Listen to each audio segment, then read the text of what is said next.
México es potencia mundial en el sector minero.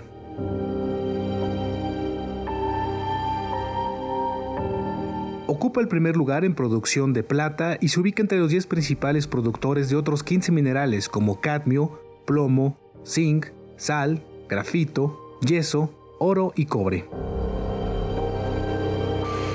Es el primer destino en inversión en exploración minera en América Latina y el cuarto a nivel mundial, con proyectos por más de $5,000 millones.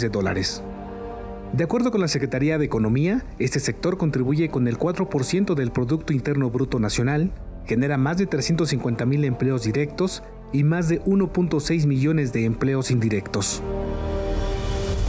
Sin embargo, su poder económico sigue de manera paralela un camino riesgoso. La minería es también uno de los principales factores de contaminación ambiental, de problemas de salud y conflictos sociales en las comunidades donde están asentados los yacimientos. La minería, por su carácter extensivo, tiene la capacidad para cambiar completamente la cara física, ¿no? Es decir, el paisaje, pero también la cara social de una región, ¿no? Destruye el tejido social, transforma, es decir, el impacto que tienen los territorios es absolutamente total. Es decir, transforma todo. Transforma vida cotidiana, transforma relaciones entre las personas. Y eso, desafortunadamente, es lo que está pasando en muchos lugares.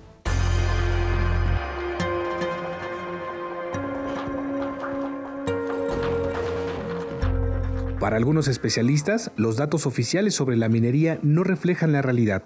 Más aún, tienen una visión completamente distinta. La Cámara Minera, la CONCAMIN, las asociaciones de industriales señalan que la actividad minera es un motor de desarrollo a nivel nacional, que aporta una gran cantidad de empleos, de rama local, etc. Y lo que nosotros hemos encontrado, la verdad es que no. Por ejemplo, en temas del aporte de la minería a las finanzas públicas, es decir, los impuestos que está pagando la minería a las finanzas públicas, es menos del 1% en la última década. Si estamos hablando de 0.37, 0.5% de todos los ingresos que aporta la minería a las finanzas.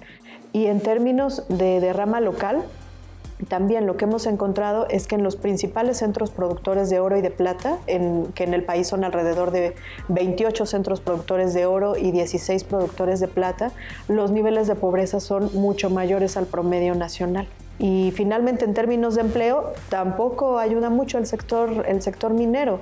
Analizando los informes de la Secretaría del Trabajo y Previsión Social, las actividades extractivas representan el 0.66% del empleo asegurado en el país y son las que más personal contratan por outsourcing.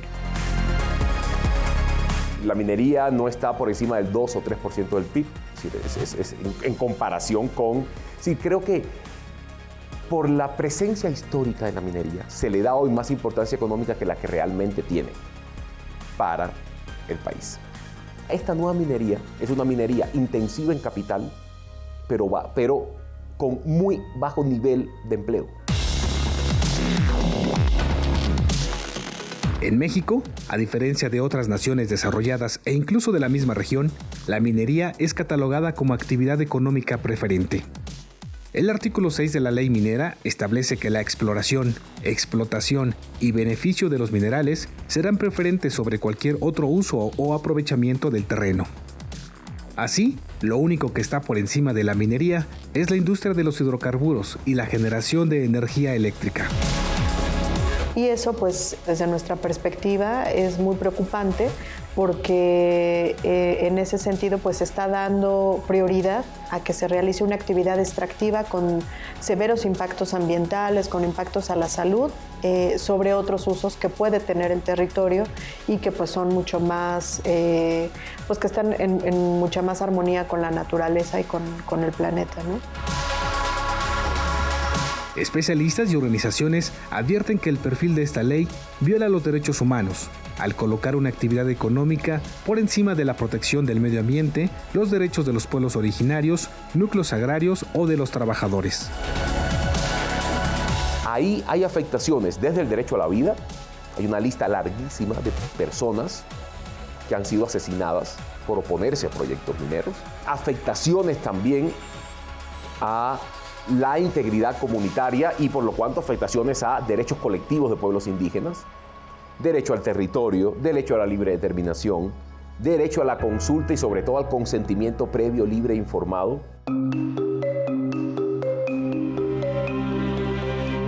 Si bien académicos, especialistas y ambientalistas han expuesto su demanda de modificar el aspecto preferente del que goza la minería, las autoridades tienen una visión distinta, en donde la ecuación gira en torno a la certeza jurídica que se requiere para impulsar la industria y la generación de empleos.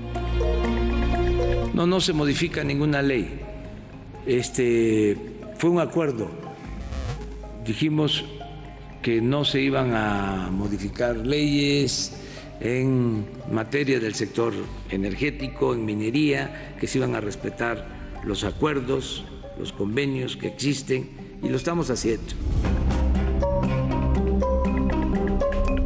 No se está en contra, digamos, de la minería. No, para la Semarnat no hay una minería buena y una minería mala.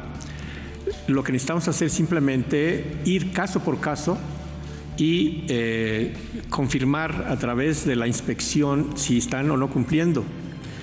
Efectivamente, por otro lado, el mayor número de conflictos ambientales en el país se deben a la minería, efectivamente, porque como ustedes saben, hubo una enorme concesión para la explotación minera en periodos de los últimos 2 gobiernos anteriores.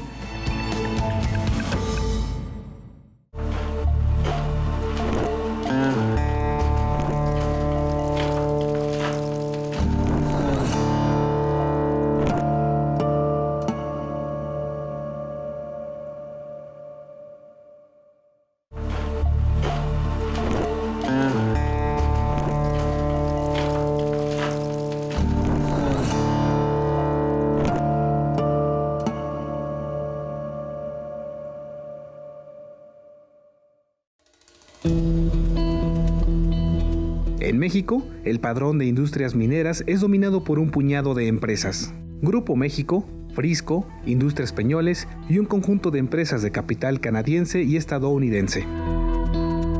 Grupo México es propiedad de Germán Larrea Mota Velasco, considerado como el segundo hombre más rico del país.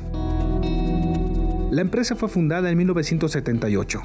Años después, tras la bancarrota de la Compañía Minera Estatal, declarada por la administración de Carlos Salinas de Gortari, Larrea compró al gobierno un grupo de minas en Cananea y Nacozari, Sonora, así como distintos yacimientos mineros en Coahuila. En el año 2000 ya representaba 87.5% de la producción mexicana de cobre y es considerada la tercera productora de este material a nivel global. Es quizá la empresa mexicana a la que se le adjudican más accidentes y afectaciones en las últimas décadas. Frisco, constituida en 1985, fue adquirida por Grupo Carso de Carlos Slim. Se ha especializado en la producción de oro, plata, cobre y zinc. La minera no ha estado exenta de acusaciones por accidentes y conflictos sociales en las comunidades en donde se ha asentado. Uno de los más emblemáticos fue la Mina Real de Ángeles, la primera mina a cielo abierto de Zacatecas, en donde el pueblo literalmente tuvo que ser reubicado debido a que la veta de plata pasaba por debajo de sus casas. En 2004, y a pesar de que ya habían transcurrido más de 5 años desde su cierre, las autoridades multaron a Frisco con poco más de 3 millones de pesos por la contaminación causada durante sus años de operación. Las actividades de la Mina Real de Ángeles afectaron más de 4.800 hectáreas de terrenos de siembra. Industria Peñoles es manejada por Grupo Val, del empresario Alberto Bayeres. En 2015, ex empleados de la minera Fresnillo PLC, ubicada en Caborca, Sonora, presentaron una denuncia por despido injustificado, acoso y amenazas.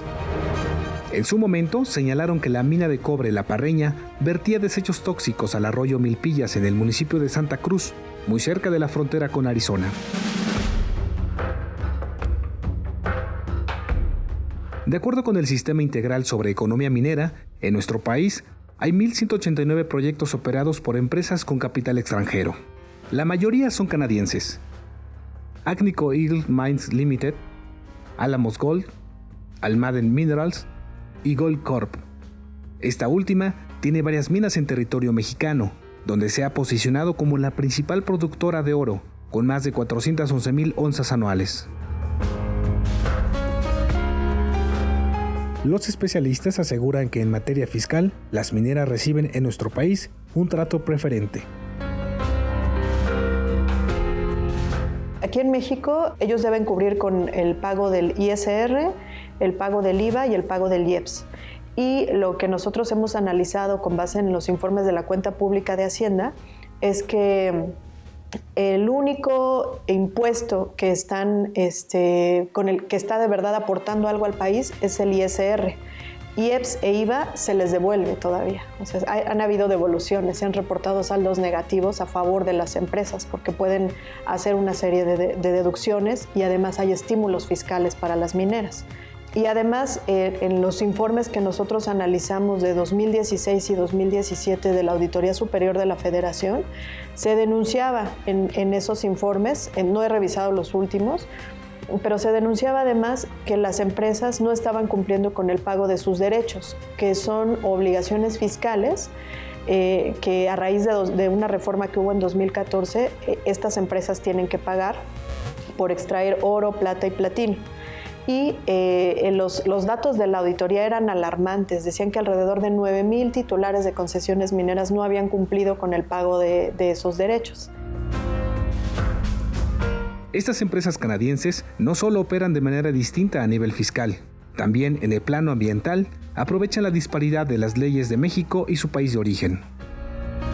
Por ejemplo, el proceso de lixiviación con cianuro que se utiliza en la minería a cielo abierto está prohibido en varias regiones de Canadá y Estados Unidos, pero en México sí se permite.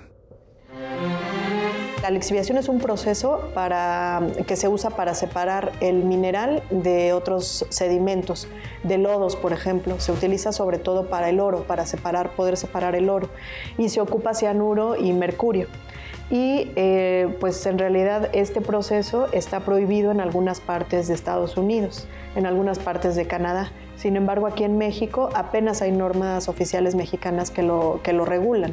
Pero aquí el tema es que cuando nosotros intentamos tocar este tipo de regulaciones para hacerlas más exigentes en términos ambientales, en términos de salud, pues lo que nos han dicho sobre todo en el Senado, que es donde hemos estado haciendo más, pues teniendo más presencia para poder cambiar la ley minera, pues lo que se dice es que este sector aporta al país y que se tiene que cuidar muchísimo las inversiones, ¿no? Y siempre, en general, la industria lo que intenta justificar con relación al daño ambiental es que las piletas, las piscinas de lixiviación tienen una geomembrana que protege y pues eso hasta cierto punto puede suceder, pero lo que no puedes controlar son los polvos, lo que no puedes controlar son las aves que toman agua en la piscina de lixiviación, lo que no puedes controlar son las tepetateras, que es donde se ponen toda la roca una vez extraído el mineral, que cuando tú rompes la composición de la roca, lo que hace cuando llueve es generar metales pesados a partir del drenaje ácido que se genera.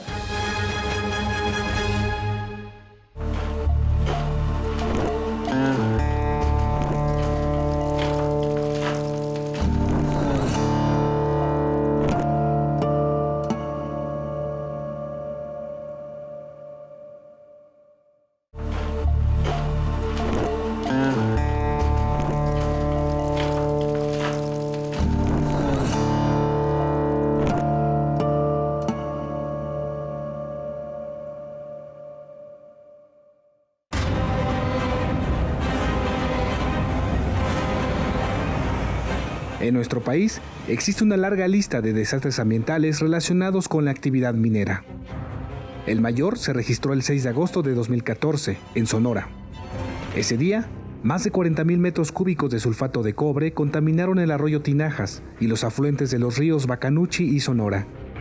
Este derrame pues provocó un daño muy grave en el río Sonora, vino a trastocar toda la economía, toda la salud de la gente, entre 23,000 y 25,000 habitantes de 7 municipios, incluyendo la capital del estado, porque este volumen de contaminantes, entre los que iban alrededor de 800 toneladas de metales tóxicos, de alta toxicidad a la salud humana, como el fierro y los acidulados de cobre, que el arsénico, que no es un metal, pero pues ya está hidrolizado y pues contaminó más de 300 pozos en estas poblaciones y pues dañando a la salud de la gente.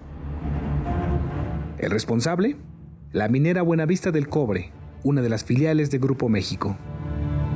Dicha empresa aseguró que el derrame fue ocasionado por las lluvias que en esa temporada afectaron la región, hipótesis que fue descartada por la Comisión Nacional del Agua, cuyo informe revelaría más tarde que en los afluentes de los ríos Sonora y Bacanuchi se encontraron niveles de arsénico, cadmio, plomo, cromo, cobre, aluminio y fierro por encima de la norma ecológica y de salud humana. Testimonios como el de Luz Mercedes, habitante de Babiácora, Sonora, dan cuenta de que los pobladores no fueron alertados oportunamente del incidente en la mina Buenavista del Cobre. Ella acudió con su familia al río el día 8 de agosto de 2014, 2 días después del derrame, y fue una de las primeras personas afectadas. Se me empezó a poner la cara como acatornada, como cartón, muy reseca. No pasó nada, no sentí más que eso, vine y me bañé en mi casa y después al siguiente día ya me salió una ampollita y al siguiente día me salió otra, que son las que tengo aquí en la frente. Ya el martes ya empecé a sentir la barba como junta y eran las ampollas esas. En este contexto, el hecho de haber estado y de seguir expuestos causó y está causando estragos a nivel poblacional. Y bueno, pues sí, se reconocieron alrededor de 378 afectados y declarados contaminados por los estudios que se les hicieron, más no así por el resto de la población, menos los niños que aún no nacían y ahorita pues siguen teniendo efectos, y ya los efectos se notan a nivel de cánceres. Los habitantes de la zona denunciaron que la mancha de contaminantes recorrió más de 200 kilómetros hasta llegar a la presa en Molinito, que abastece de agua a gran parte de la capital, Hermosillo. Y los accidentes recientes, como el accidente de Buenavista del Cobre, ¿no? en Sonora, que eso fue una prueba patente de el potencial daño que puede generar una minera, no solamente con su operación habitual genera daños ambientales, pero también el potencial daño de los accidentes es brutal.